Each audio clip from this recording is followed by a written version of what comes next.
Hello, beautiful souls. We are here with another episode of Taku Talks. And today I'm going to be talking about two simple but very, very arduous fucking ways to pretty much hack your brain. Not literally hack, but hack in a sense. And it's also in the title. This is for mental conditions. I don't want to say disorders because I don't see them as disorders, but I've got autism, ADHD, and depression. So, that's to give you an idea of what I mean by conditions. So, again, 2 steps to hack your brain. Let's get it.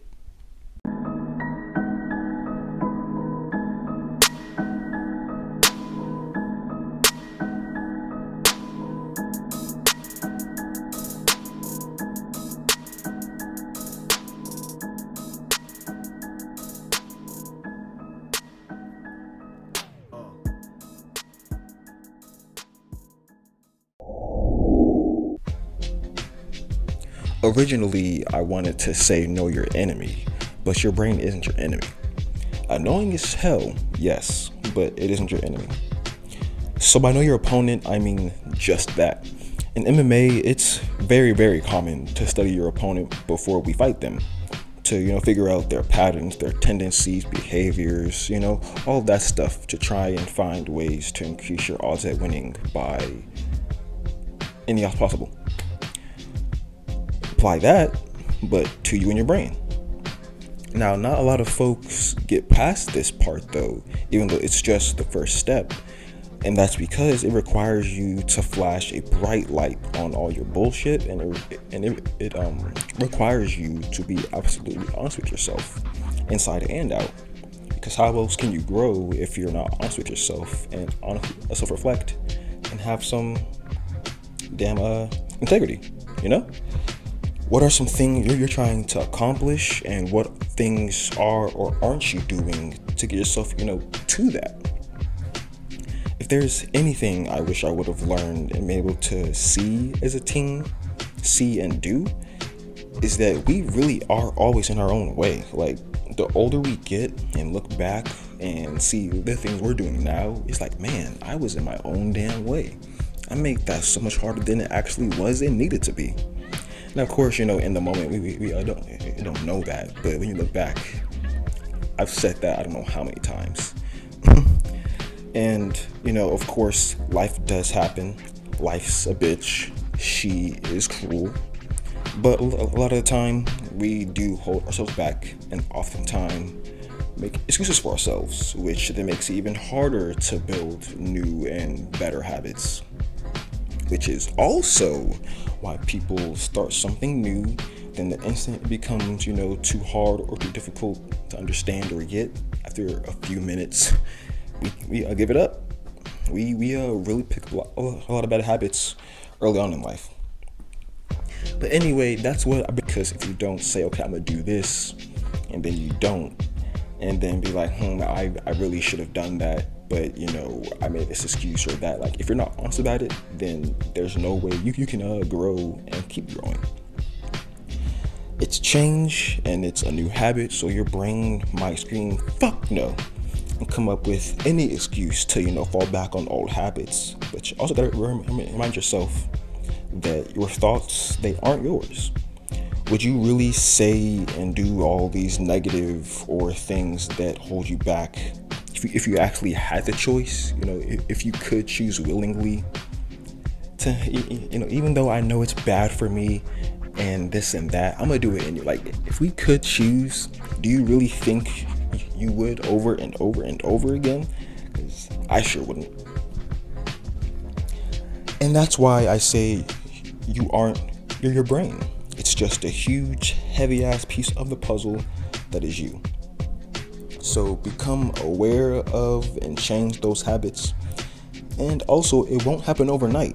It may not even happen in a few months or a year or two. But all that matters is taking that first step. You want better, so you gotta do better.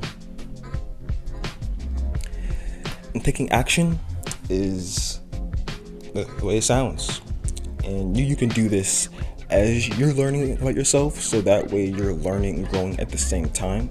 But of course, you also can, stockpile that knowledge on yourself. Just pack it. So by the time you do take that first step, you have a bunch of shit in your arsenal to use. So when you do slip or mess up or have temptations like, this shit's hard, but I got this, I know why I do this, I know where that comes from. Like, you have a lot to your disposal to make it easier for you to grow. And I also want to put emphasis on slipping and falling on old habits, because no one's perfect. We do fuck up. We're going to fuck up. It's human nature. But where we really fuck up is seeing those slip ups as failures, when in reality it's really not. If there's anything that really is in our mind, is the concept and reality, so-called reality of failure, which really is not real. So when you do slip, just brush it off, be honest on where you fucked up, take note, and keep on keeping on. And as more time passes, though, you'll notice something, that even though you slipped a few times, you tore yourself a new one a few times too, that those small steps slowly but surely added up. Those things that seemed hard as hell, like, man, I can do this, you're doing it with ease. Like, you notice, like, oh shit, it's snowballed and it kept going, and that momentum just kept going, and look at you now, you did it. And this also really, really helps you mentally and emotionally. And now, for a perfect example, I've only been doing this for about 2 years, but now that I have been doing it and it's a habit and I'm rolling, I really wish I would have started this much sooner. But better late than never. So first, at 25, I was already well aware of my depression, PTSD, and ADHD. And although I knew I had them, I didn't study them in depth. So ever since then, okay, I got ADHD, I got this and that. How are they affecting me in my day-to-day? Where's this coming from? Where's that trick? Just deep study for months on end, every damn day. Now, as I study, as I said, I look at myself and find where the behaviors are in everyday life, with myself, and okay, I do that because of that. Like, oh shit, that's major. So it's just a lot of studying and being honest. It's simple but hard. So for instance, everybody with ADHD, like actual ADHD, knows how bad impulsivity can get when it hits. And oftentimes that makes it very, very difficult to save money. But because I actually really want and actually need stability, I need it, for my career. It's an actual must. So even though it's the area I slip up most, I changed the way I talk to myself. Like, so instead of saying, man, I spent that money on that, you're a dumbass. Like, instead of that, like, you know what? Like, I spent that, I messed up, but it's okay. When it happens again, I won't get so tempted. I'll do this or that. We're cool. And then eventually that becomes habit, it becomes like in human nature, and it's your first instinct to say, even though I messed up, I didn't fuck up. It definitely over time changes, but it just takes taking that first step and then trying to the best of your ability to be and stay consistent. That's really all it takes. But like I said, even though it's simple, it's very, very difficult. Now, so I've cut back a shit ton on going and eating out, and when I have those hobbies and interests that I get hyper fucking fixed on for like a week or two, and then poop going no longer, because I'm aware of that. And when it happens, like, okay, will this be a day or two or 3 or a week, or is it permanent? And it usually isn't permanent. That's a pattern I notice. So it's like, okay, let's breathe and just wait half an hour, and usually after half an hour or so, that urge, that desire is gone, because again, it's the brain.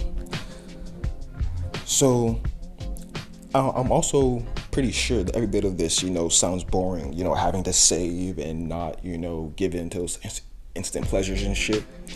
But I would rather be well off in 20, 30 years because of what I'm doing now than the shit I'm doing now have me like working at Walmart at 60, 70 years old. And there isn't anything wrong with that. It's just that personally, I do not want to be old as fuck in a retail job. I just don't. I hate that for anybody. It isn't because of its role or what it is. It's just that I just don't like seeing old folks working anywhere. I feel like if you're old, you should be retired and enjoying life. You've been on this earth for decades, so let's chill. Anyway, as you're doing this, there will be times it feels it's easy as hell. Like, man, I could do this all day, every day. And then other days, it'll feel like all you want to do is like, man, I can't do shit right. I ain't got this. But in those moments, you gotta push. Because again, the brain will do whatever and say whatever to avoid anything scary or to go outside your comfort zone. It will do anything. Because the inside of that zone is safe. There isn't anything, new or any surprises, or any uncertainties. But those uncertainties are what's gonna bring you new experiences in life, new opportunities. So if you make a habit of staying down when you slip, then that's where your energy is gonna go. It's gonna stay down. But if you slip, make a habit out of getting up and pushing forward, your energy and momentum will stay forward. That's just the way it is. We all really are much, much more powerful than we believe, but it really just takes some time, love, compassion, empathy, and patience with yourself to see it. And I believe that strongly. But that's the video. Got any thoughts? Put them down below, comments, anything. Tell me how you've dealt with your mental illness, things that have helped you cope, things that have helped you, manage it, make life a little less of a cunt. See you next episode. Peace.